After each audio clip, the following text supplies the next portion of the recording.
여러분의 마음은 안녕하세요? 구독, 좋아요, 알림 설정 꼭 눌러주세요. 감사합니다. 그럼 영상 시작해 볼까요? 작년 가을이었습니다. 어느 날 너무 찜찜해서 임태기를 해보고는 순간 심장이 덜컹. 오후 일을 어떻게 했는지 하나도 기억 안 날 정도로 반은 정신이 나간 상태였는데 퇴근 후 남자친구를 만나서 임신한 것 같다고 했더니 제 말이 끝나기도 전에 그래? 내일 병원 가자. 왜? 왜는 왜야? 뛰어야지. 저는 그때 남자친구의 표정과 반응을 죽을 때까지 잊지 못할 것 같은데요. 제가 어떻게 그렇게 쉽게 말을 해? 그랬더니 낙태 수술하면 되잖아. 별것도 아닌 걸 가지고 호들갑을 떠냐. 사람이 맞나 싶었습니다.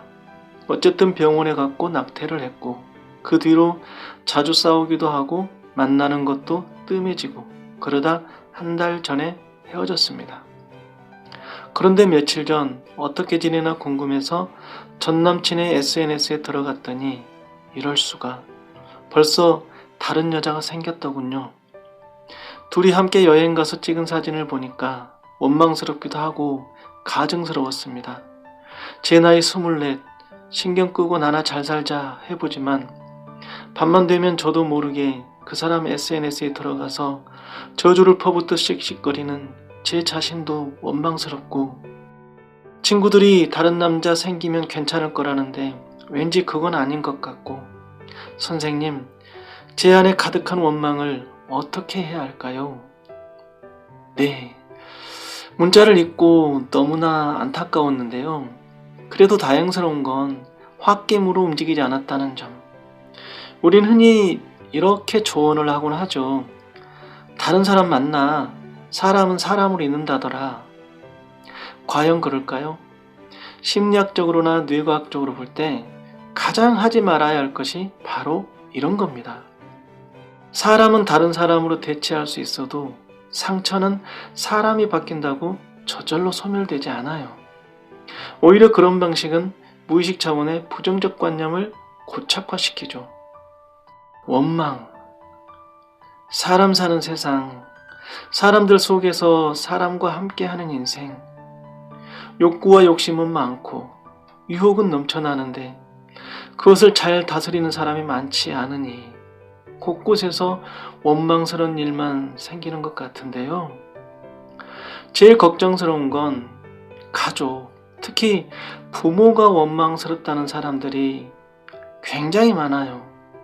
하나님이 원망스럽다는 사람도 많고 심지어 자신의 이름까지 원망스럽다는 사람도 있고 원망, 이게 왜 안 좋은 거냐면 남을 원망하면 그 원망이 자기 자신을 향하게 되고 자책하다가 원망하다가 결국 그 화살은 자기 가슴에 꽂히게 되는데 매일 지옥에 사는 거예요.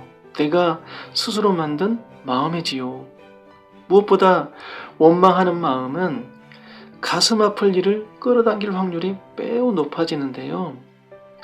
누군가를 원망하고 증오하고 그때 생기는 괴로움, 고통자에게는 그런 게 보약이죠. 그래서 점점 더 강해지고 그렇게 원망하는 마음이 무의식 차원에 고착화되면 고통자는 그 원망하는 감정을 주기적으로 맛보려고 해요. 그래서 그런 감정을 경험할 일이 자꾸 생기는 거죠. 설령 많은 돈을 벌고 부자가 된다 하더라도 무의식 차원에 사람에 대한 좋지 않은 감정이 쌓여 있으면 불행한 부자로 살겠죠. 그래서 불교에서는 원망을 푸는 해원의식을 하고 기독교에서는 용서하라 용서하라 하는 거예요. 심지어 죽은 자와 화해하는 의식도 있잖아요. 그만큼 원망이 우리 인생에 미치는 파급력이 크다는 거예요. 왜냐하면 내면의 감정 베이스가 굉장히 중요한데 원망이 가득하고 증오심이 꽉 차 있으면 평화, 안정, 이런 밝은 기운이 생성되기 어려우니까요. 제가 내담자분들에게 감정은 돈이다는 말을 자주 하는데 특히 원망은 돈을 안 좋은 쪽으로 흘러가게 한다고 합니다. 자꾸 부정적인 감정을 경험하게 되는 그런 방향으로 지출하게 된다는 거죠. 그렇다면 어떻게 할 것인가? 가장 좋은 방법은 전문가의 도움을 받는 거다. 이런 말은 여기서 아무 의미 없고, 그 사람을 용서해라, 이건 너무 비현실적이고, 그래서 제가 심리훈련 한 가지를 알려드릴 건데요. 중요한 건 무작정 해보는 겁니다. 아시겠죠? 나를 만들고 보살피는 3분 자기사랑 훈련. 첫 번째, 백지에다 펜으로 사람 얼굴을 그리세요. 잘 그릴 필요는 없겠죠? 얼굴 옆에 원망하는 사람 이름을 쓰세요. 그 사람은 바로 내가 죽도록 원망하는 사람이죠. 그 종이를 꾸깃꾸깃 뭉칩니다. 그리고 그 뭉친 종이를 발로 뻥 차세요. 에라이 개쓰레기 같은 새끼야. 시원하게 뱉어주면 더 좋겠죠? 두 번째, 이게 메인인데요. 원망하는 사람을 마음으로 떠올린다. 무작정 그 사람에게 누구누구씨 고맙습니다를 해본다.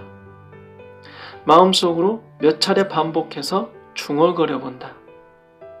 패 죽여도 시원찮을 놈인데 고맙긴 뭐가 고마워요. 그러지 말고 감정이 어떻든 무작정 해보세요. 그 사람이 어떤 사람이든 고마운 거라고는 눈 씻고 찾아봐도 없는 인간일지라도 막 땡스 그냥 막 해보는 거예요. 이게 별거 아닌 것 같지만 분명 효과 있습니다. 꼭 해보세요. 최소한 마음은 편안해집니다. 중요한 건 내 마음이잖아요. 마음의 세계에서는 모든 사람, 모든 것과 연결되어 있다는데 내 마음을 어떻게 할 것인가? 세상은 언제나 내 감정, 내 마음에 감흥해 온다고 하죠. 내 마음이 달라지고 편안해지면 좋은 일들이 얼마나 많아질까요? 프랑스에 이런 격언이 있습니다. 원망은 모래에 쓰고 은혜는 대리석에 새겨라. 마음에 두지 말고 빨리 털어버리라는 거죠. 원망은 인생의 마이너스니까. 여러분, 감사의 힘을 믿어보세요. 그리고 당신의 마음을 믿어보세요.